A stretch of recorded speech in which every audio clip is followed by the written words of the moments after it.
오늘 본문 말씀은 창세기 45장 말씀이고 제목은 나를 이리로 보내신 이는 당신들이 아니라 하나님이시라는 주제로 말씀 나누기 원합니다. 잘 계셨습니까? 오전에 은혜를 많이 받아가지고 되게 감사하더라고요.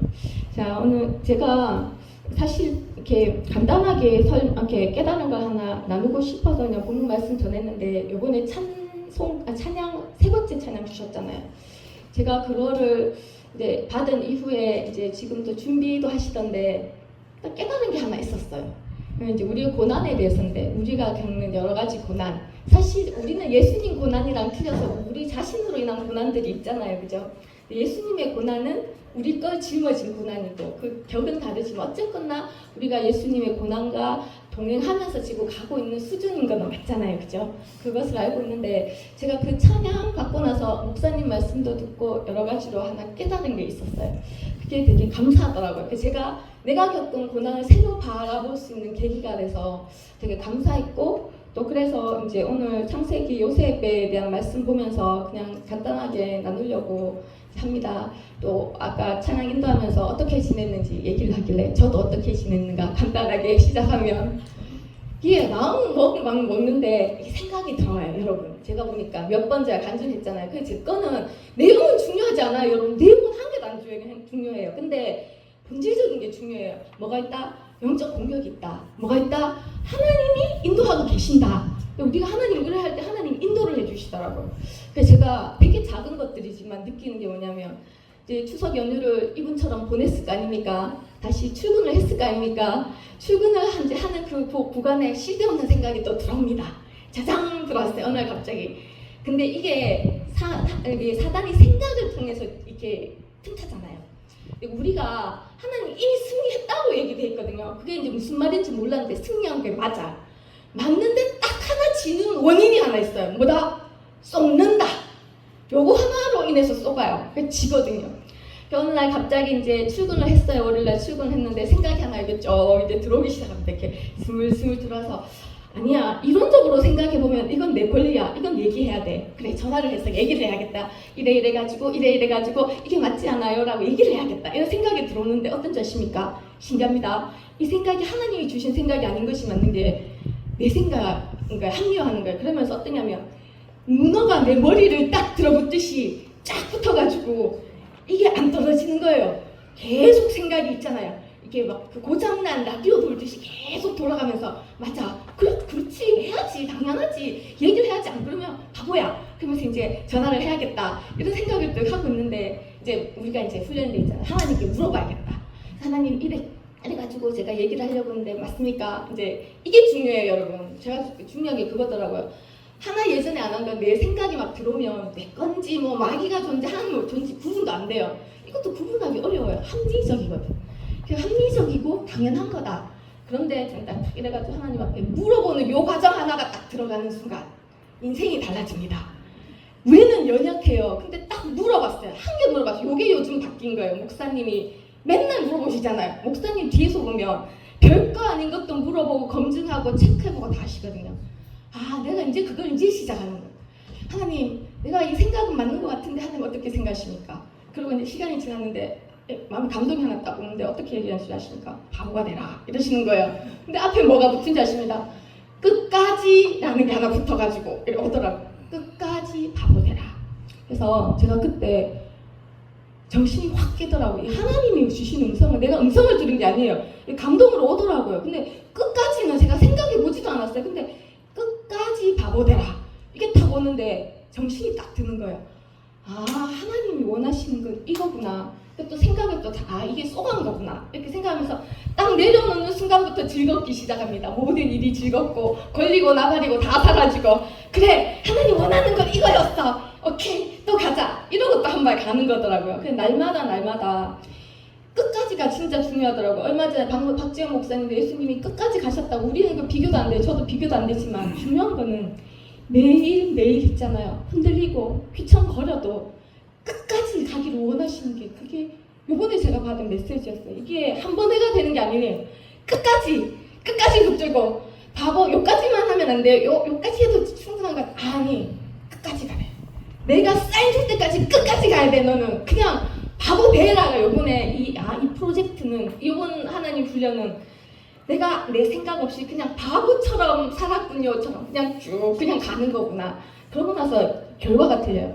이 생각이 막 나를 붙잡았을 때 막 불안하고 감정이 막 요동을 치고 막 이런데 이걸 딱 받아들이고 인지하고 나니까 평안해지는 거야. 너무 즐거운 거예요. 환경 똑같아. 근데 이걸 하나님의 이 뜻이구나. 여러분, 하나님은 이렇게 말씀으로도 가고요. 우리 환경 속에서 여쭤보면 어떻게 해서든지 사건을 통해서 감동으로 알게 하시는 거예요. 이게 하나님의 역사 아닙니까? 인도하심 아닙니까? 이거를 우리가 물어보는 것, 이게 의지하는 거 아니겠습니까? 의지하는 이 마음이 정말 중요하더라고요. 여러분, 공격은 늘 있지만 하나님 의지해서 그 모든 순간을 날마다 이기고 간다는 것이 뭔지 조금은 알아지더라고요. 그래서 저는 그렇게 지냈습니다. 그래서 다시 신났습니다. 끝까지 가라고 명령을 막 하시는데도 신나더라고요. 되게 신기하더라고요. 그래서 제가 사실은 이제 찬양 그 가사를 보면서 느낀 게 있었어요. 사실 이거 자체가 고난이잖아요. 바보 되는 게 무슨 즐거운 일 아니잖아요. 그런데 이제 요번에 찬양을 주면서 이 과거를 쭉 뒤집어 봤어요. 이 요셉 이 말씀도 막 생각이 나고 쭉 뒤집어 보면서 여전히 그런 거 있거든요. 이 요셉의 오늘 이 본문 말씀 되게 중요한 포인트예요. 여러분 인생에 중요한 포인트 있으시죠? 제 인생에도 중요한 포인트 있거든요. 근데 요셉의 인생에서 정말 중요한 포인트가 사실 오늘 본문 말씀이에요. 첫 번째 요셉의 제일 중요한 포인트 뭐였을까? 첫 번째는 형들에게 팔렸을 때였을 거예요. 두 번째는 뭐였을까? 총리가 되었을 때였을 거예요. 그 모든 게 있잖아요. 이렇게 끝나면서 하나님 땅 높이 세워졌을 때. 그리고 이때가 드디어 형제들을 만나서 이제 뭔가 이 매듭을 이렇게 풀어나가는 이제 하나님 훈련시킨 그 결과를 보여주는 중요한 부분이 45장이거든요. 근데 제가 읽어보면서 특히 찬양을 보면서 내가 들으면서 이 찬양은 첫 번째는 우리에게 주신 거구나. 우리를 위해서 말씀하시다가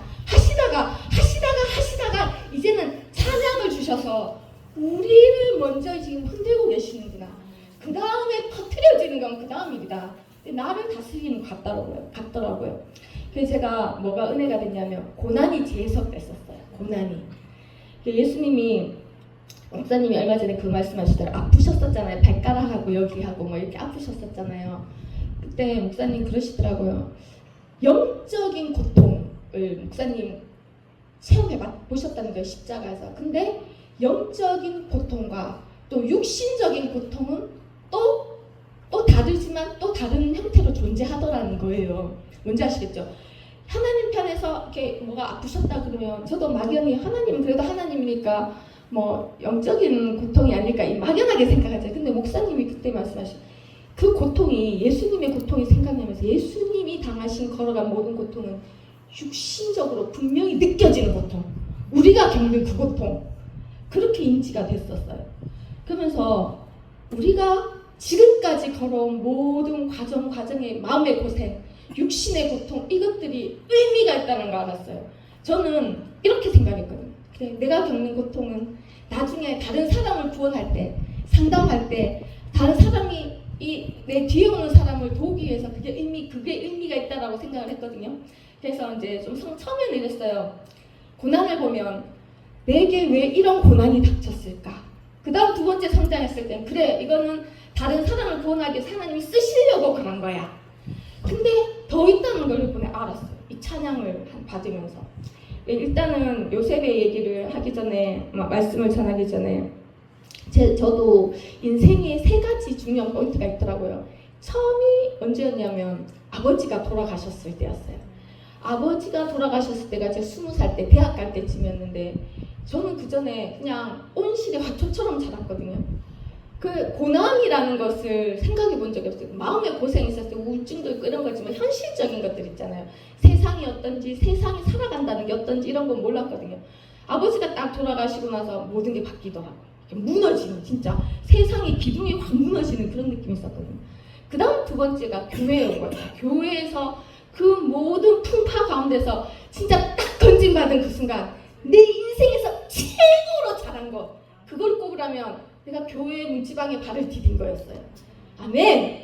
절대 후회 안 납니다. 그 순간부터 그 꼬르박고 있던 잠수하던 인생이 진짜예요. 잠수해서 저는 그때 안 왔으면 자살했을 것 같아요. 분명해요. 왜냐면 그 자살의 영이라는 게 있잖아요. 계속 그 충동이 있었거든요. 그런데 그때 진짜 건진 받았어요. 건진 받고 인생이 확 다시, 물론 그 이후에 여러 가지 있죠. 연약하다 보니까 뭐 헤매고 어쩌고 저쩌고 있지만 근본적으로 그 문지방 그 폭을 딱 넘은 그 순간, 그 다음 세 번째가 지금까지로 와서 목회자가 된 건 것 같아요. 목사님도 감정했지만 저 그때 뭐 자격이 있네 없네 그랬지만 나중에 보니까 저를 다스리려고 세우시는 거더라고요. 이 방법 진짜 동일했어요. 이 방법이 아니면 나는 안 다루어지니까, 이 방법이 아니면 순종 안 하니까, 이 방법이 아니면 당찬하게 있으니까, 그렇게 푸시하기 위해서 끌고 오신 인생이 이 세 고비가 있더라고요. 그런데 궁금증은 있어요. 이제 다 말 못하는 여러 가지 제 인생에 뭐 여러 가지 있잖아요. 마음고생, 육신의 고생, 물질의 고생, 뭐 현실적인 고생, 뭐 인간관계의 고생부터 마음의 상처까지 해서 싸그리 다 해가 하나님 그때 그거 이해 안 돼요. 그때 왜 그러셨어요? 이런 거 있잖아요. 여러분 그런 거 있으시죠? 요셉도 있어요. 오늘 요셉이 그런 것 같아요. 요셉이 오늘 정말 중요한 시기에 내용 다 아시잖아요. 요셉이 팔렸잖아요. 형들에게. 여러분 가만히 보니까 우리가 성경에서 당한 일들 중에 어떤 것들을 이해할 수 있는, 우리가 겪어본 일들이 있어요. 제가 가만히 보니까 이 요셉은 형제들에게 배반당했잖아요. 팔렸잖아요. 이런 일은 잘 없잖아요. 그렇지만 우리가 분명히 배신을 당하는 것, 사람들에게 뒤통수 맞고 배신당해서 받는 마음의 상처, 생각지도 못한 타이밍에 그런 것들 인생에서 있을 수 있잖아요. 분명히 우리는 이런 마음을 알 수 있는 경험들을 가지고 있다. 그 흔적들을 가지고 있다. 그 순간들이 우리 기억 속에 있다. 그런 모든 고난의 순간들을 우리는 가지고 있는 게 있더라고요. 근데 그게 예전에는 이해 안 됩니다. 왜 그러셨어요가 아니라 찬양을 받고 보니까 이게 진짜 선물이구나. 이게 진짜 하나님이 주신 선물이구나. 나는 그랬어요. 하나님의 마음은 하나님 마음 주십시오. 하나님 마음 주셔서 알기를 원합니다. 그러면 그냥 이렇게 알게 해주는 줄 알았거든요. 근데 그렇게 알게 해주는 부분도 있지만 내가 겪은 고난을 통해서 하나님의 고난이 알아질 수도 있구나. 이게 알아지더라고요. 제가 그냥 두서없이 할게요. 예전에 인생의 첫 번째 배신을 당한 적이 있었어요. 사람이 배신하잖아요. 정말 제 인생 첫 번째 진짜 의지했는 사람이 저를 뒤통수를 치더라고요. 뒤에서 나를 모함하고 앞에서 친한 척하고 저를 완전 왕따시키고 막 그런 거는 그때가 처음이었던 것 같아요. 몇 번 얘기 드렸죠. 외국에 있을 때 내가 우울증이 가장 심하고 정말 사람의 손길과 사랑이 필요한 가장 외로운 그 순간에 배신하더라고요. 그래서 진짜 내가 바보가 된 걸 그때 나중에 알았어요. 2년 뒤에. 그 배신이라는 것이 정말 이게 진짜 아프더라고요. 진짜 마음에서 피가 흐르는 것 같더라고요. 믿었던 사람에게서 받는 배신이라는 게. 근데 요셉도 그랬겠죠. 요셉도 12형제 중에 형제가 중에서 형이 10명이었고 동생이 밑에 있고 11번째잖아요. 그 10명의 형제들이 자기를 팔았던 그 기억이 아니라 그걸로 해서 인생이 뒤집어진 사람이잖아요. 그 요셉이 오늘 45장에 이르러서 형제들을 만나게 됩니다. 그 형제들과 대면하는 거예요. 상상해봤어요. 저를 배신했던 그 친구를 제가 기도의 자리에서 하나님 저 그 친구를 용서합니다. 그 동생을 용서합니다. 라고 했지만 정말 얼굴을 지금 맞대면 하면 내가 과연 어떤 말을 할까 모르겠더라고요. 근데 요셉이 그런 거예요. 나를 정말 내 인생 가장 시궁창에 쳐박고 배신과 엄청난 상처를 준 남도 아닌 형제가 지금 맞대면을 하는 일은 중요한 순간. 여러분이 정말 용서할 수 없고 지금 누구냐? 이들은 용서할 수 없는 사람들, 사랑할 수 없는 사람들을 지금 맞대면 하는 거예요. 세월이 22년이 흘렀어요. 저는 그 친구를 생각해 보니까 그 정도 흐른 것 같아요. 한 25년, 30년은 됐겠다. 그래도 되게 뼈 아플 것 같아요. 근데 오늘 요셉이 형들을 만나잖아요. 다 아시죠? 총리가 됐어요. 저 시골에 아버지의 양을 치던 17살짜리 요셉이 애국, 지금으로 치면 미국 같은 정말 강대국의 총리가 된 거예요. 살림을 다 맡고 있는 정말 엄청난 권력을 가진 사람이 돼서 만나잖아요. 권력이 있어요. 그리고 예전에 내 인생을 시궁창에 처박은 형제들을 만나요. 어떻게 해야 될까? 여러분이 다시는 얼굴을 만나고 싶지 않고 절대 용서할 수 없을 것 같은 그 사람을 마주했을 때 우리 어떻게 할 것 같은가? 요셉이 오랜 시간에 걸쳐서 이제 시간이 흘러서 맞대면했을 때 어떤 말을 하는지 우리는 다 알고 있습니다. 지금 내용은 앞에서 안 보겠지만 총리가 됐고 7년 흉년이 이제 지나고 흉년이 7년 올 텐데 그 중에 2년이 지났어요. 이 흉년이 아니었으면 형제들이 이 요셉을 찾아오지 않았겠죠. 총리가 된 거죠. 굶어 죽게 않기 위해서 양식을 얻기 위해서 찾아온 거잖아요. 그때 이제 요셉의 지혜로 이제 도둑으로 몰려가지고 뭐 여러 가지 사건 아시잖아요. 몰리고 또 이제 막내 동생을 데리고 오라고 하고 그런 여러 가지 사건 속에서 이제 막내 동생과 온 형제들이 이제 요셉 앞에 이제 온 거예요. 그때 드디어 요셉이 어떻게 얘기하냐면 오늘 본문에 큰 소리로 울면서 자기가 요셉인 걸 밝히잖아요. 그러면서 이제 안부를 물어요. 근데 형들의 반응이 첫 번째 반응이 뭐냐면 3절에 보면 너무 놀라서 대답도 못하는 거예요.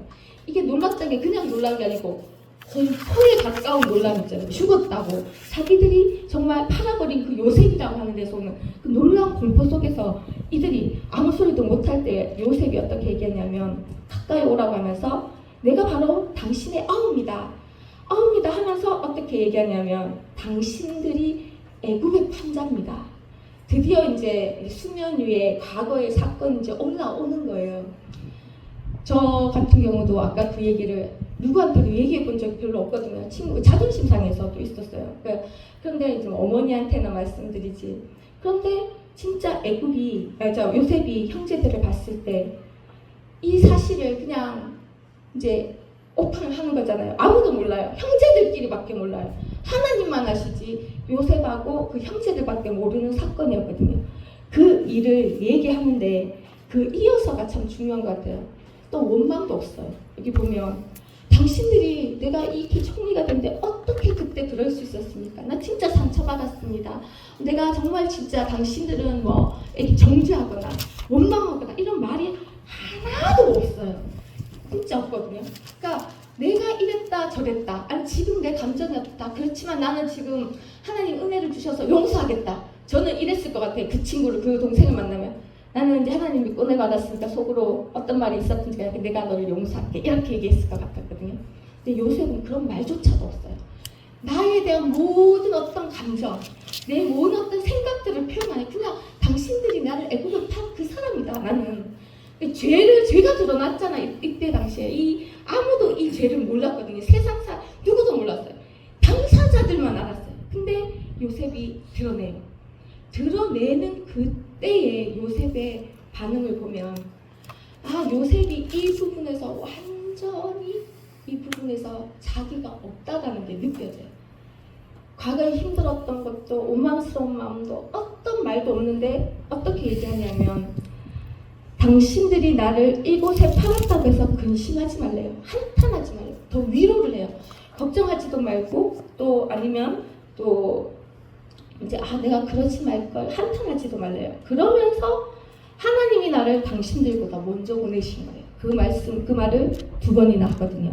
그러면서 9절에 8절에 가면 이 요셉의 이제 진짜 고백인 것 같아요. 이번 8절에 오늘 주제인데 나를 이리로 보내신 이는 당신들이 아니고 하나님이십니다. 이렇게 고백을 하는 거예요. 사실 여기라는 것이 애굽의 영광만 있지 않잖아요. 요셉을 팔았던 사람은 형들이었거든요. 근데 나를 이리로 보낸 이 애굽은 정말 여러 가지 일들이 많았죠. 나를 종으로 보낸 이는 당신들이 아니라 하나님이라는 거예요. 나를 감옥에 보내서 죄인으로 살게 한 것이 당신들이 아니라 하나님이라는 거예요. 모든 고난의 그 밑에 누가 있냐? 하나님이 있다는 고백을 이 자리에서 하거든요. 그래서 요셉이 이렇게 보면 우리는 요셉이 믿음이 좋아서 탁월하니까. 근데 아니에요, 여러분. 요셉은 앞에 30 몇 장에 가보면 우리랑 별반 다를 바 없는 그런 평범한 소년이었거든요. 물론 택하심을 받았지만, 그런데 이 자리에서 요셉이 하는 말은 결국은 그냥 나온 게 아닌 거예요. 모든 과정을 거쳐서 마침내 깨달은 거는, 내가 보니까 내 인생이 사실 여기에 요셉보다 더 험난한 인생을 보내기도 어렵잖아요. 종이 되고 감옥에 가고, 그것도 13년에 걸쳐가지고 형제들에게 배신당하고 팔리고 돈에 팔렸잖아요. 사실 그 정도, 사실 요셉은 예수님을 예표하지 않습니까? 돈에 팔리고 종으로 또는 죄인으로 사는 그 모든 인생이 이 요셉만큼 험악한 인생을 살기도 어려운 것 같아요. 그런데 이 요셉이 주 결론은 이 45장에 와서 이 모든 거의 배경에 하나님이 있다라는 거예요. 시편에 보면, 근데 사실 요셉이 이때까지는 쭉 보면 30장 그 모든 일이 있으면서 어떤 내면에 어떤 힘들었다든가 자기 마음을 얘기하는 구절이 없거든요. 이때 와서 45장에 자기가 이때까지 겪었던 모든 일에 그 신앙 고백을 하는 거예요. 그런데 한마디로 보면 그 시편 105편에 한번 보겠습니다. 시편 105편.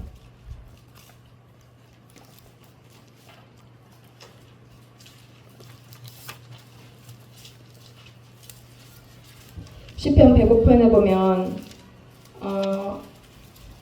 요셉이 특별해서, 그냥 우리 알잖아요. 처음에 제가 요셉의 말씀을 드린 게 하나님이 함께 하셔서 형통한 자 됐다. 그거를 항상 말씀 들었던 것 같아요. 시편 105편 16절에서 19절까지 보면 이제 제가 교독해 보겠습니다. 16절 읽어보겠습니다. 그가 또 그 땅에 기근이 들게 하사 그들이 의지하고 있는 양식을 다 끊으셨도다. 그의 발은 창고를 차고 그의 몸은 쇠사슬에 매였으니 말씀이 응할 때까지라 그 말씀이 그를 단련하였도다. 시편의 105편의 요셉의 일을 얘기하는 부분이 이거거든요. 이렇게 보면 하나님께서 그가 기근이 들게 하셨고 그가 양식을 다 끊었대요. 왜냐하면 그때 그들이 의지하고 있던 게 이 양식을 의지하고 있었기 때문에 다 끊으셨고, 또 그가 한 사람을 앞서 보내셨대요. 그게 때 요셉이 종으로 팔렸다라고 시편에서 고백하고 있어요. 다 누가 했다고요? 하나님이 하셨다는 거예요. 기근이 들게 하신 것도 하나님, 인생의 기근, 이 땅의 기근이 들게 한 것도 하나님이시고, 그들 사람들이 의지하고 있던 양식을 다 끊으신 것도 하나님이시고, 그때에 한 사람을 보내신 것도 하나님이래요. 이 시편의 고백이. 그때 그 선택된 사람이 요셉이래요. 종으로 팔렸도다. 하나님이 하셨다는 거예요. 그러면서 그가 어떻다고요? 발은 창고를 차고 그의 몸은 쇠사슬에 매였다. 이게 쇠사슬에 매인 것이 몸이라고 된데 이 원어에 보면 혼이라고 됐거든요. 그러니까 이 요셉은 종으로 죄인으로 살면서 60만 쇠사슬에 매인 게 아니고요. 혼이 완전히 박살이 나버린 거예요. 평범했던 17살 요셉은 하나님의 택함을 받아서 종으로 보내심을 받고 이 감옥에서 쇠사슬을 매는 이 과정을 거치면서 그냥 편안하게 동행해서 형통한 자였던 게 아니었던 거예요. 그는 완전히 혼이 박살이 나버렸어요. 혼이 쇠사슬에 끼었다라고 되어 있거든요. 이 의미가 그래요, 원어에. 그러니까 완전히 혼비백산한 상태로 이 과정들을 거쳤어요. 요셉도 그냥 된 게 아니라는 거예요. 요셉이 그러면서 곧 여호와의 말씀이 응할 때까지 했대. 응할 때까지. 자, 그의 말씀이 그를 단련하였도다. 이게 요셉이 겪은 일에 대한 시편의 고백인데 언제까지였다고요? 말씀이 응할 때까지. 여러분, 말씀이 올 때까지, 말씀을 들을 때까지가 아니라 이런 표현을 하더라고요. 하나님 말씀이 응할 때까지 단련했다는 것은 들을 수 있지만 사건을 통해서 하나님이 깨닫게 하시고 그 때가 될 때까지 하나님이 요셉을 단련을 하신 거예요.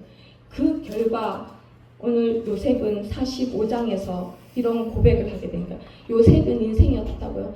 자기 주관으로 뭐 한 게 없어요. 그냥 막 끌려서 팔리고 보내심을 받아서 종으로 가고 그 보내심을 받아서 또 감옥에 가고 그의 혼은 그냥 편안하게 있었던 것이 아니라는 거예요. 우리처럼 우리가 그렇다고요. 고난이 올 때마다 저도 혼비백산한 이건 또 뭐지? 이건 또 뭘까? 뭐 그런 고민들을 하고 기도도 하고 물어도 보고 목사님한테 상담도 하고 괴로워도 하고 이 구간이 다 다르잖아요. 요셉도 그랬더라고요. 요셉이 그랬더라고요. 그러면서 하나님이 말씀이 응할 때까지 하나님이 정한 때가 될 때까지 단련을 했대요. 말씀으로 단련된 요셉이 드디어 한 고백이 이거래요. 이 고백이 그냥 나온 고백이 아니라는 거예요. 제가 37장을 가보면 여러분들이 잘 아는 요셉의 어린 시절이 있잖아요. 요셉은 처음부터 이 요셉이 정말 용서할 수 없는 나를 판 형제들을 봤을 때 원망 하나 하지 않고 하나님이 하신 일입니다라고 할 수 있는 그 믿음, 그 믿음이라고 해야 되나? 진짜 그렇게 믿는 그거 어디서 나왔나? 원래 가지고 있었나? 아니라는 거예요. 왜냐하면 37장 1절에 보겠습니다. 2절에 보겠습니다. 37장 2절에 보면 요셉이 17살 때 형들과 아버지 양을 칠 때였다고 하거든요. 구약 56페이지입니다. 37장 2절에 보면 그때 처음 시작이 이제 어떤 걸로 나오냐면 요셉이 소년으로 17살 그 형들과 함께 양칠 때 그 형제들의 잘못을 아버지께 말하더라라고 시작이 돼요. 2절이.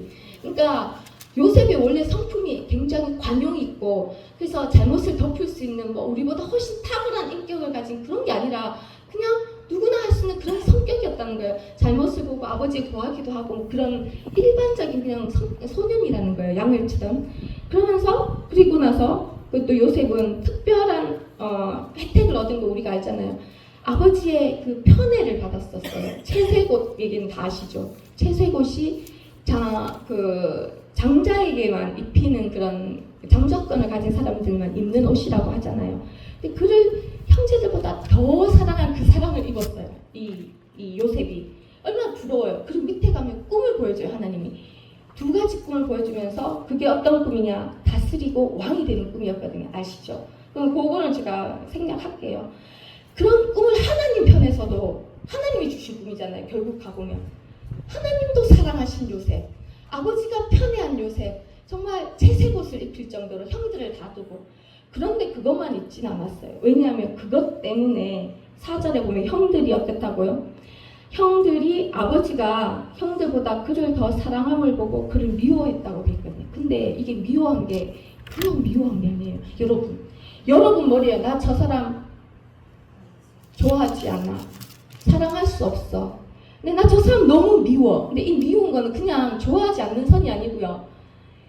질색할 정도로 싫어하고 증오하는 감정이 정말 증오하는 얼굴만 봐도 막 정말 싫어 죽겠는 그런 거 있잖아요. 진짜 미워하는 이 감정이 있잖아요. 정말 진한 감정이거든요. 제가 사람이 이 대상이 되기가 쉽진 않아요. 근데 10명의 형들이 다 미워했대요. 밑에 보면 꿈 때문에 더욱이 더 미워했대요. 이런 감정 속에서 살았어요. 그리고 그를 4절에 보면 그에게 편안하게 말할 수도 없었더라. 요셉에게 정말 친절한 말 한마디 할 수 없을 정도로 미워했어요. 제가 이거의 대상이 되는 게 얼마나 힘든 일인 줄 알아요. 갑질을 당한 적이 있었거든요. 일을 하면서. 이제 서울에 제가 한 1년 현장에 출근을 한 적이 있었는데 그 상대편 담당자가 있어요. 저랑 매일 마주봐야 되는 사람이에요. 매일 1년 동안 현장에서.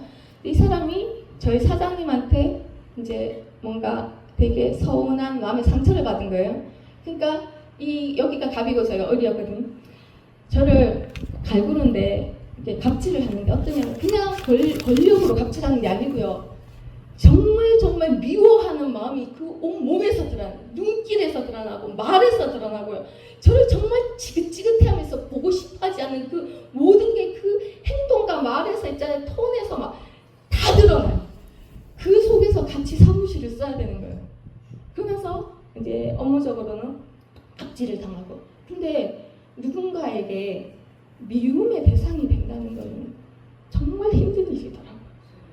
예수님이 당한 그 미움은 어떤 걸까? 저 뒤집어 보니까 예수님의 당한 그 미움 있잖아요.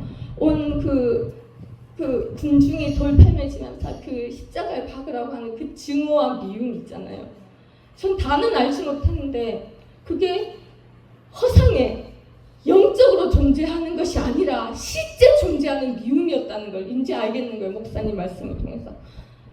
저는 비교할 수 없지만 그 뒤집어 보니까 그 미움을 이 증오를 온몸으로 받는다는 것은 정말 고통스럽고 힘든 일이었겠구나. 얼핏 생각이 나더라고요. 그 1년을 제가 기도하지 않았으면 못 버틸 정도로 날마다 매일 현장에 가기 너무 두려운 거예요. 그 미움을 상대할 한 사람이었어요. 나는 한 사람인데 예수님은 온 군중의 그 증오와 미움을 다 받아냈었다 했잖아요. 기도하지 않고 못 가겠더라고요. 그 사람을 전화를 받으면 여기에 심장이 막 벌떡벌떡거리면서 막 호흡이 막 가빠지는. 여러분, 미움이라는 것이 글자로는 이렇게 박혀 있지만 내가 그 미움을 받는 상대가 된다는 것은 또 다른 문제더라고요. 기억이 났어요. 그 미움이 내게로 막 향해 올 때 있잖아요. 반대로 우리가 사랑받을 때 얼마나 우리를 편안하게 하고 상처가 치유되고 그것이 어떤 것인지 여러분 알듯이 그 반대는 견딜 수 없는 거예요. 견딜 수. 그 요셉이 좋기만 했던 게 아니었다는 거예요. 아버지의 그 사랑을, 전폭적인 사랑을 받고 하나님이 택하셨지만 10명 형제들의 그 쏟아지는 미움과 눈길 속에서 그 말 속에서 그 막 있잖아요. 결국은 10절, 11절에 가면 시기까지 하게 됩니다. 하나님이 택한 그 꿈인 줄 아는 그들이 시기하는. 여러분, 우리 안에는 시기가 있어요. 질투가 있어요. 있더라고요. 강력하게 있어요.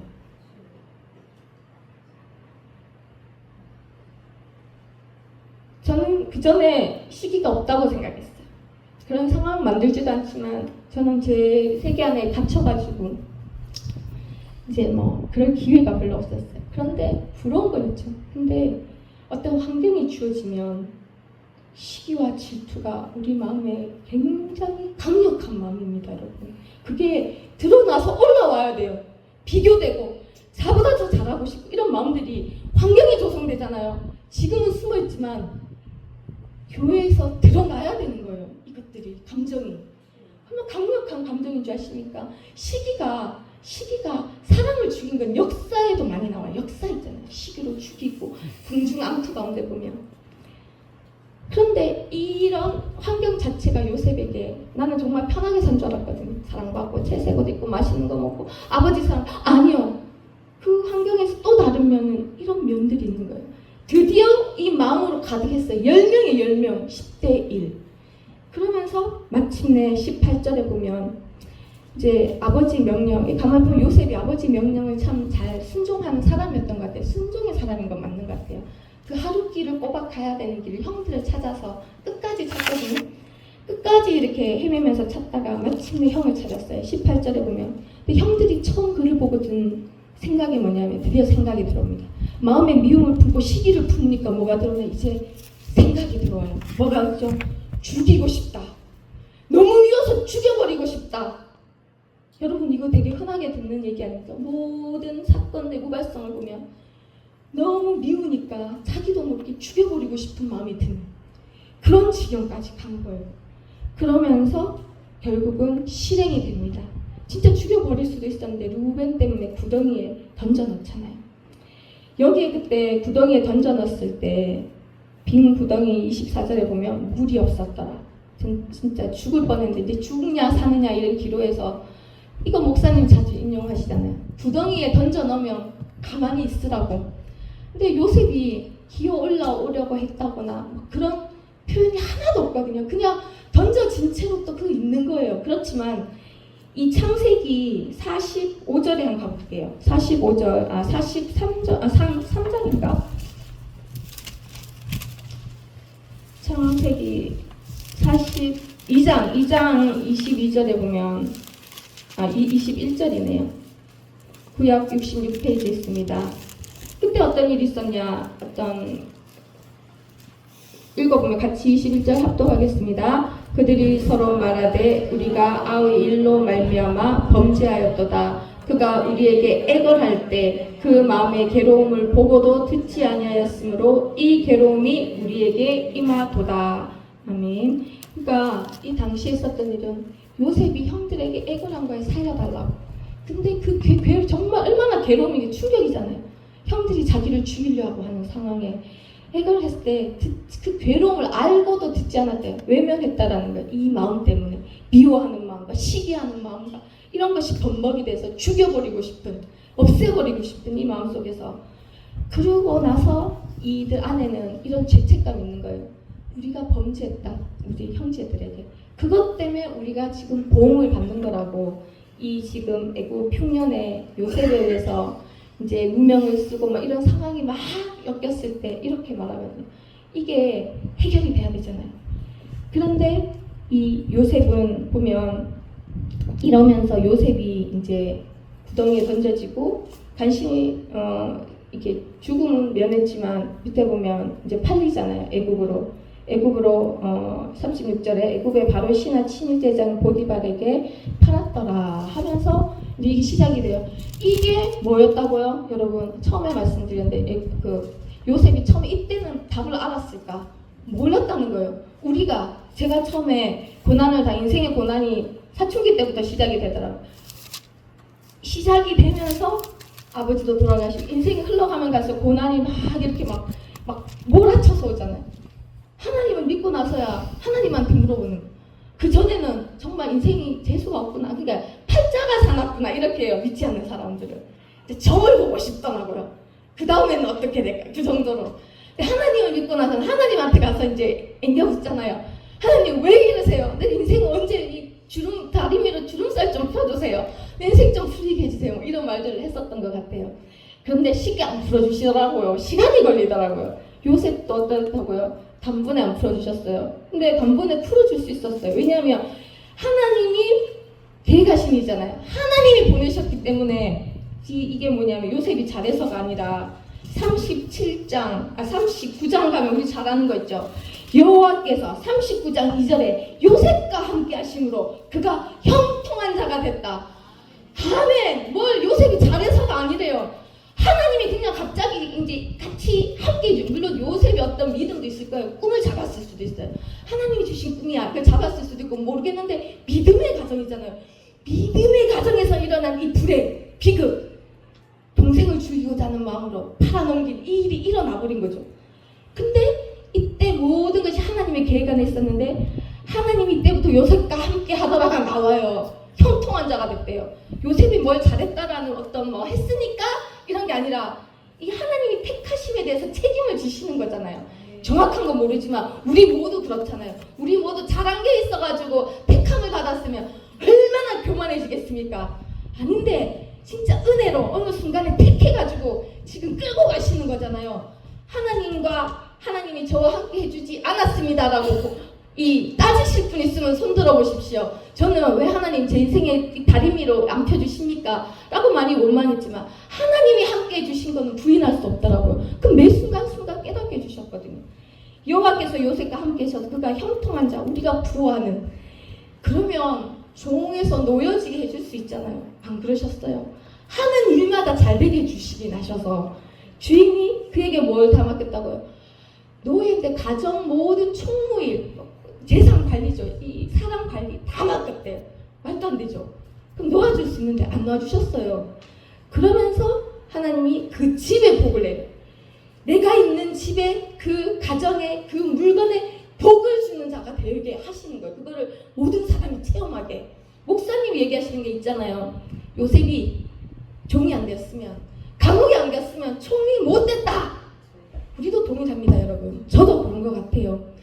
여러분이 지금 있는 그 자리 가만히 보면 요셉이 어떤 특징이냐, 어떤 자리에 있었든지 간에 요셉이 묵묵히 성실하게 충성을 다해 그 일을 했다는 걸 알 수 있었어요. 하나님이 형통하게 해준 것 때문만이 아니라 분명히 매일 날마다 종이었어도 내가 종이 시키는 것만 하면 되지가 아니었을 거예요.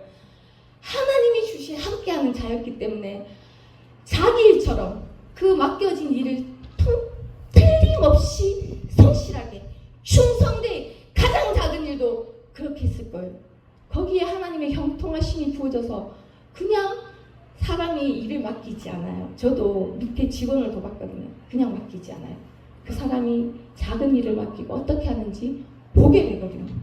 분명히 여러분이 있는 그 현장, 그 일터, 그 가정에서 여러분이 하는 그 모든 것을 하나님이 보시는 줄 믿습니다. 아멘. 그리고 마침내는 그 자체가 훈련인 것 같아요. 요셉이 그랬잖아요.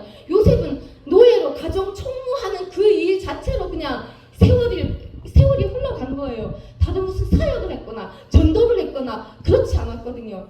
삶의 현장에서 매일매일 날마다 하나님이 이렇게 시키신 일에 그 일이 꼭 사역이어서가 아니라 그 노예로서의 일도, 그 감옥에서의 일도 전부 충성되게 했었던 것 같아요.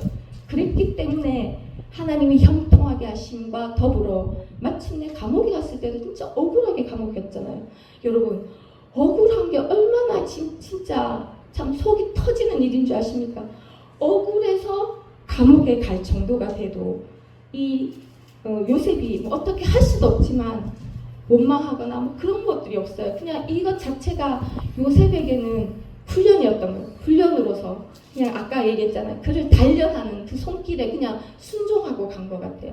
그러니까 감옥에 와서 넉넉고 밥 안 먹고 뭐 아무 일도 안 하고 늘어져 있었다가 아니라 또 다시 맡겨진 일들을 제발 사물을 다 맡겼다고 하잖아요. 이만큼 맡겨보고 하나님이 형통하게 하고 또 그것을 충성되게 하고 내일처럼 다 맡기고 그 자체가 목사님 그러셨어요. 그 모든 게 총리가 되었을 때 필요한 일들을 이때 다 배웠다라고 얘기하시거든요. 여러분이 삶 현장 구석구석에 하나님이 허락하시는 모든 일들은 쓸데없는 것 하나도 없음을 고백합니다. 아멘. 왜 그러냐면 그냥 제 걸로 얘기하자면 이랬어요. 제가 유학을 갔잖아요. 유학을 갔는데 돈이 많아서 간 게 아니에요. 그냥 이것도 하나님의 이 섭리예요. 제가 미치지 않고서야 의대에 자퇴서를 냈겠습니까? 그건 미친 사람이잖아요. 근데 그 더운 여름 미친 사람이 되게 하시더라고요. 자퇴서를 내고 유학을 갔어요. 돈이 많아서가 아니에요. 갔는데 어찌어찌 갔어요. 그러니까 그때는 진짜 제정신이 아니었는 거예요. 그런 때가 있더라고요. 그렇게 어찌 갔어요. 그래서 또 7년을 허송세월을 했잖아요. 여러분 뭐 유학했다 그러면 참 편하게 살았나? 아니요. 인생처럼 다 풀어놓으면 정말 스토리가 많아요. 고난이었어요. 나한테는 고난이었어요. 여러분 환경에 잘 미꾸라지처럼 잘 적응하는 사람이 있어요. 유학 가도. 저는 반대예요. 집에 방구석에 가만히 있어야 되는 체질이거든요. 근데 유학을 딱 보내놓으면 어떻게 돼요? 미쳐서 가긴 갔는데 너무 힘든 거예요. 너무 힘든데 말도 안 통해. 그러면 맨날 반에서 꽂힌 거예요. 수업을 못 따라가요. 내 인생에 꽂히는 처음 해봤어요. 그런 이 자존심 상함과 막 그런 속에서 날마다 이게 뭔가 뭐 그런 걸 7년을 하잖아요. 간신히 이제 학위를 2개를 따서 왔어요. 아무짝에 쓸모없는 거예요. 진짜 아무짝에 쓸모없더라고요. 직장을 들어가면. 그리고 불어를 7년을 했어요. 제가 잘했거든요. 근데 불어도 아무짝에 쓸모없는 거예요. 그럼 거기서 한 건 도대체 뭔가 이런 생각이 진짜 들었어요. 제가 이제 교회에 들어와서 약간 납득을 했어요. 하나님이 다 한 거래. 그러니까 그러면 유학도 그때 그 배후에는 틀림없이 하나님이 계셨다. 뭐 보내신 이유가 있다. 내가 제정신이 아닌 미친 짓을 하게 한 뭔가 하나님도 있다. 내 잘못만은 아니다. 근데 생각해보니까 갔다 온 게 아무 쓸모가 없더라는 거예요. 진짜 쓸모가 없었어요. 그런데 내가 사역자로 부름을 받고 여기 서서 처음으로 그때 이때를 위해서 하나님이 나를 보내셨구나. 처음으로 인정을 여기 서서 처음으로 내가 인정을 했어요. 여러분의 인생에 어떤 뭐가 지나가도 그거는 다 하나님이 쓰실 재료인 줄 믿습니다. 왜 그런 줄 아십니까? 제가 말을 잘못해요.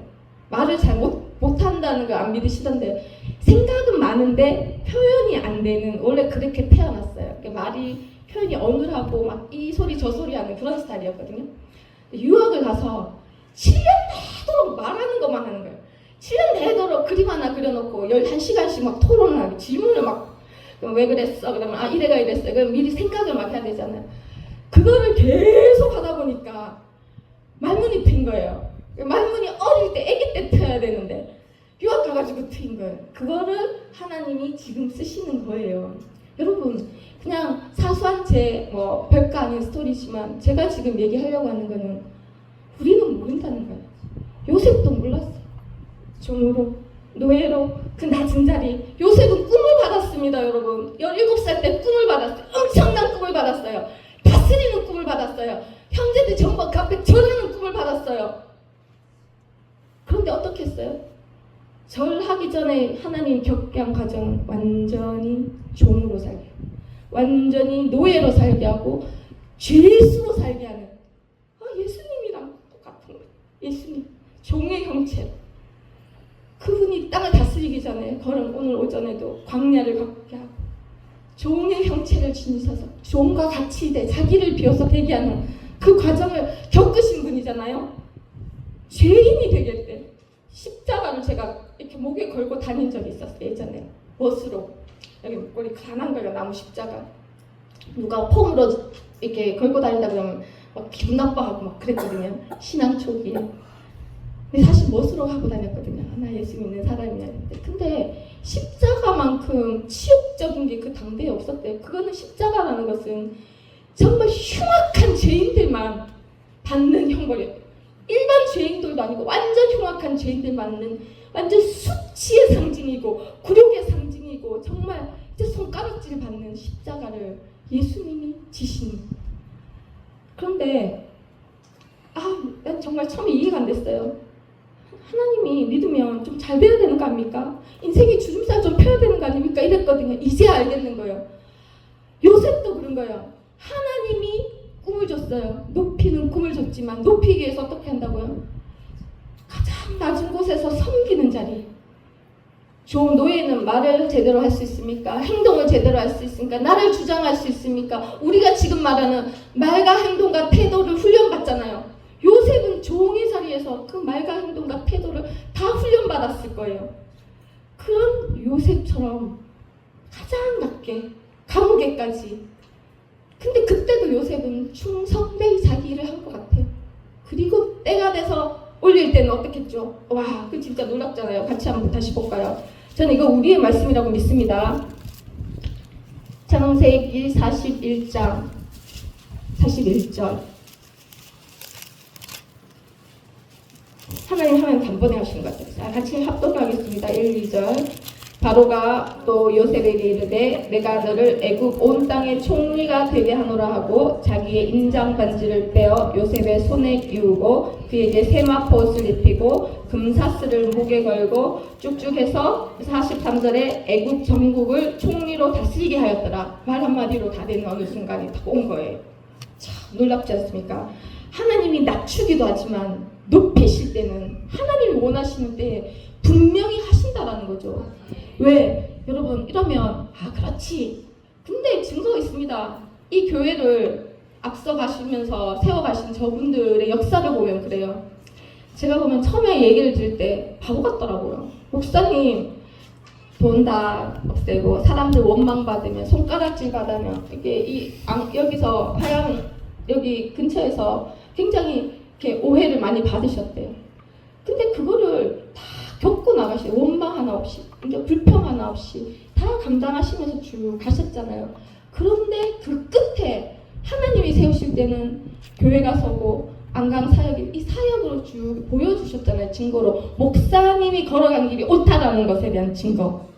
우리는 그게 필요하지 않습니까? 왜? 분별하기 어렵잖아요. 그런데 우리는 알고 있어요. 말씀으로도 검증이 됐고 하나님의 역사로도 증명이 돼 있어요. 그게 필요합니다. 우리에게 필요하잖아. 어느 길이 옳은 길인가에 대한 거 필요하지 않습니까? 오늘 본질적으로 하나님 어떠신 분이라고? 꿈을 주고 내가 널 높이겠다. 모든 내 사랑하는 자, 너 존귀하다. 보배로운 자. 내가 마침내는 올리겠다는 약속을 주셨지만 어떤 과정을 겪게 한다고요? 가장 낮게 섬기는 자리. 바보는 그건 것 같더라고요. 그랬잖아요. 지난주에. 저는 저를 위해 살았거든요. 저는 제 개인적으로 개인주의자였어요. 나는 개인주의자야. 나는 나를 위해 살아. 당당히 말하고 살았거든요. 평생에. 그런데 하나님 말씀은 너가 권리가 있고 할 수 있지만 너 유익 말고 남의 유익을 위해 살 때 그게 하나님께 영광이 된대요. 여러분 저는 하나님께 영광이 됐으면 좋겠어요. 하나님을 자랑하는 사람이 되고 싶어요. 정말 보잘것없지만 그렇게 살고 싶어요. 그런데 그게 거창한 게 아니라는 거예요. 나 말고 너를 먼저 생각하는 거예요. 진짜 너를 먼저 생각해서 참아주는 거예요. 제가 사장님한테 권리를 주장하고 싶은데 참은 이유가 있었어요. 끝까지 바보다래요. 근데 가만히 정신이 들고 생각했는데 내가 그 권리를 주장하면 굉장히 무안하시겠구나. 그런 것들이 있더라고요.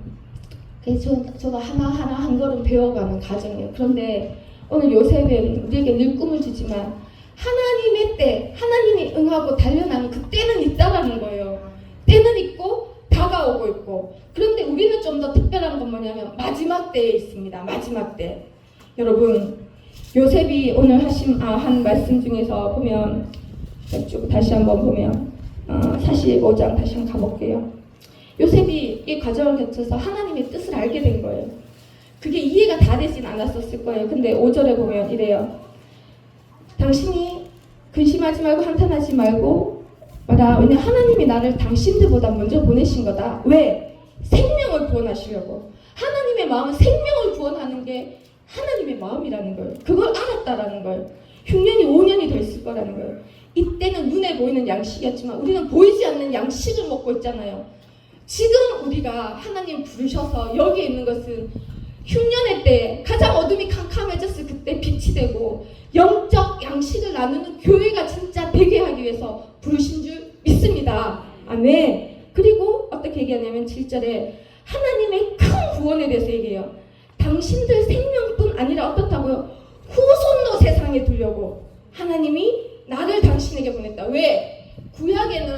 구약의 성도들의 사명은 뭔지 아십니까? 예수 그리스도를 낳는 통로가 돼야 돼요. 족보가 중요해요. 예수 그리스도를 낳아야 돼요. 족보가 끊기면 안 돼. 예수 그리스도가 나오는 족보로서 그 길을 계속 열어가야 되고 우리는 오신 예수님 어떻다고요? 하나가 됐으니까 여기 임하셨으니까 나타내는 게 우리의 사명이거든요. 어떻다고요? 당신의 후손, 예수 그리스도, 우리의 후손, 그러니까 이들의 후손, 여자의 후손, 약속된 후손이 세상에 오셔야 되기 때문에 하나님이 그거를 위해서 나를 미리 보내셨다. 여러분, 우리도 미리 보내신 겁니다. 우리를 통해서 구원할 자 우리는 모릅니다. 그렇지만 이 요셉 이후에 이스라엘 백성이 준비되지 않습니까? 그죠? 우리 뒤에 일은 우리는 모르지만 우리가 해야 될 일은 그건 것 같습니다. 우리 삶에서 충성되이 한 걸음 한 걸음 끝까지 하나님 주신 감동 따라 가대요. 중요한 건 뭐라고요? 우리는 그냥 신앙생활을 하는 게 아니라는 거예요. 저는 내 선택으로 예수를 믿은 줄 알았습니다. 아니라는 거예요. 하나님이 우리를 미리 이곳에 보냈다. 아멘. 어디에? 나를 이리로 보낸 이는 당신들이 아니요 하나님이시래요. 여러분, 여러분의 환경 이리로 보내신 분은 누구라고요? 환경이 아니라는 거예요. 남편이 아니에요. 그 관계 나를 어렵게 하는 사람이 아니래요. 자녀가 아니래요. 모든 문제가 아니래요. 누구라고요? 나를 이 문제 속에 빠뜨린 사람은 물론 우리는 우리의 어떤 죄 때문에 이 연루된 부분도 있지만 그걸 이용하시는 하나님, 이곳에 내 환경 속에 문제 속에 있게 하신 분은 누구라고요? 하나님이십니다. 자고 우리 담대하게 고백할 수 있게 되기를 원합니다. 아무 상처 없이. 여러분, 중요한 이 구절에서 45장에서 중요한 건 뭔지 아시죠? 아무 상처가 없습니다. 내가 팔린 거에 대한 상처도, 내가 종으로 간 거에 대한 상처도, 억울하게 누명을 입어서 죄인이 된 상처도 아무것도 없으니까 하나님이 하셨습니다. 하나님이 먼저 나를 보내셨습니다. 하나님이 나를 이리로 보내셨습니다. 당신들이 아닙니다. 나를 힘들게 하는 그것이 아니라는 거예요. 여러분, 이 고백이 제 고백이 되면 좋겠습니다. 그걸 알 수 있는 게 요셉은 이 모든 훈련 과정이 의미가 있는 것이 마침내 CCTV를 따르지 않고 가까이 오라고요. 데리고 오면 내가 다 공양하겠다. 그러면서 마침내 이 15절 같이 읽어보겠습니다. 요셉이 또 형들과 입맞추며 안고 오니 형들이 그제서야 요셉과 말하니라. 요셉은 이 45절을 보면 자기가 없는 게 맞아요. 자기에 대한 감정도 원망도 회한도 아무것도 없어요. 하나님에 대한 얘기만 해요. 하나님이 하셨습니다. 하나님이 먼저 보내셨습니다. 그리고 마지막에 정말 두려워하고 믿지 못하던 형들을 드디어 화목하게 되는, 하나님을 영화롭게 하는, 나를 위해서 이 행동을 한 게 아니라 형제들 위해서 이 행동을 하는. 보면 요셉이 형들과 입 맞추고 안고 운대요. 여러분, 사람의 감정 아니라고 봅니다. 사람의 감정이 아니라 하나님의 마음을 가진 자의 눈물. 생명을 살리기를 원해서 나의 어떤 억울함을 따지지 않고 다 버려버린 자, 그러니까 안고 울어주는 그 눈물. 드디어 화해가 되죠. 형들이 그제서야 요셉과 말하니라. 시시비비 잘했네 뭐했네 네가 이랬네가 아니라 그 아버지가 주는 그 마음, 그 눈물로 울어주는 자가 진짜 회복, 화목, 연합을 이루는 장면이 아니라 진짜 아름다운, 이 창세기의 가장 아름다운 장면 중 하나인 것 같아요. 제가 봤을 때 이 마음이 있어야 되는 거구나. 사랑이 흘러가게 하고, 용서할 수 없는 걸 용서하고 사랑이 흘러가게. 제가 이걸 쭉 보면서 예전에 알고 있었어요.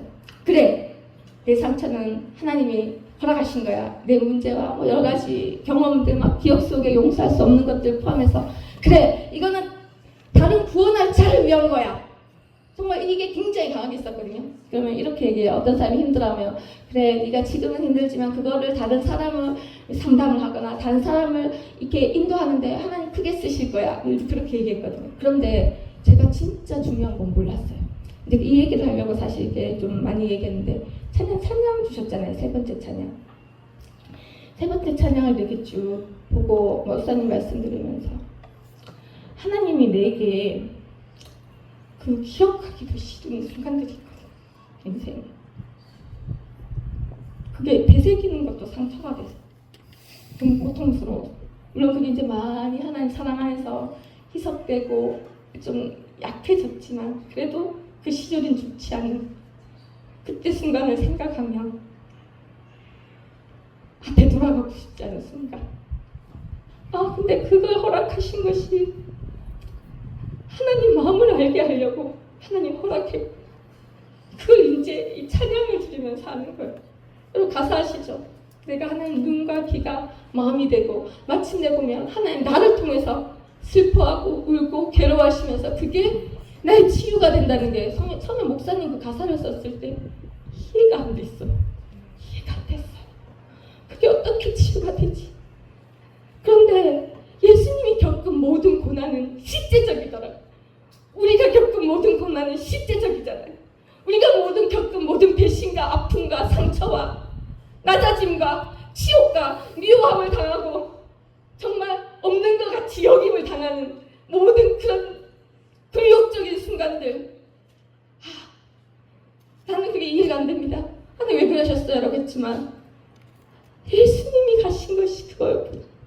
나는 내가 겪어봤기 때문에 예수님이 그냥 추상적으로 성경 속에서 영적인 고통을 겪은 것이 아니라 육신의 고통, 내가 진짜 미움을 당하고 내가 진짜 업신여김을 당하고 내가 진짜 없는 것처럼 여김을 당한 것처럼 예수님은 내가 이 하나님이 이 정말 보잘것없는 그 내 기억 속에 모든 잊어버리고 싶은 순간들을 예수님은 다 겪으셨구나. 그래서 하나님이 찬양을 주신 거는 감사하더라고요. 하나님의 마음을 알 수 있게 하시려고 이거를 다 준비하시고 주신 거구나. 그래서 그때는 예전에 그랬어요. 없애버려야 될 기억, 빼버려야 돼, 치유받아야 돼. 그런데 그게 아니라 이것 때문에 하나님을 알아갈 수 있는 통로가 되는 거구나를 처음으로 알았어요. 처음으로.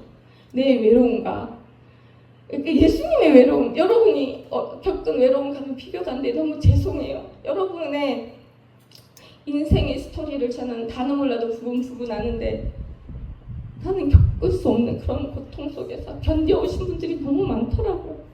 감히 저는 비교할 수 없는 인생의 모든 고난의 여정들을 여기까지 하나님 붙들고 오신 여러분 정말 사랑합니다.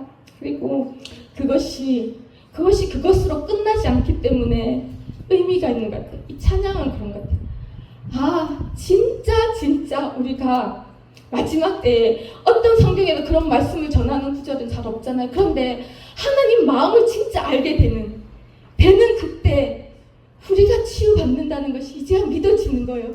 우리는 알 수 있게끔 고난의 여정들을 겪어왔다는, 결핍의 과정들을, 결핍이 뭐 질병이 무엇인지 다 알고 있다는. 여러분, 자녀를 잃어본 사람이 자녀를 잃어버린 하나님의 마음을 가장 잘 알지 않겠습니까?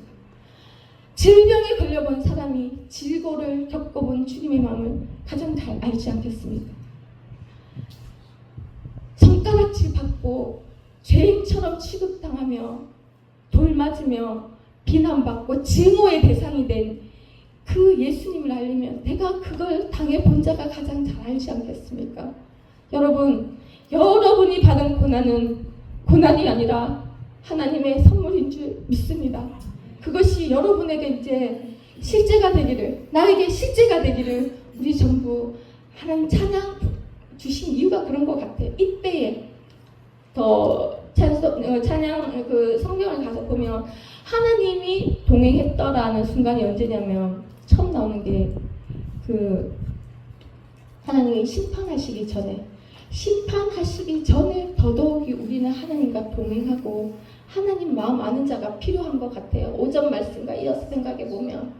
그래서 지금 오늘 제가 드린 말씀, 여러분, 우리는 여러 가지 과정을 겪고 이해할 수 없는 과정도 겪었지만 그것이 오늘 요셉처럼 너의 구원을 위해서, 그와의 화목을 위해서 하나님 쓰시지만 하나님 알게 하기 위한 걸로도 주셨다는 것을 우리가 알고 감사하며, 저는 감사라는 말이 짜증나더라고요. 감사가 안 돼요.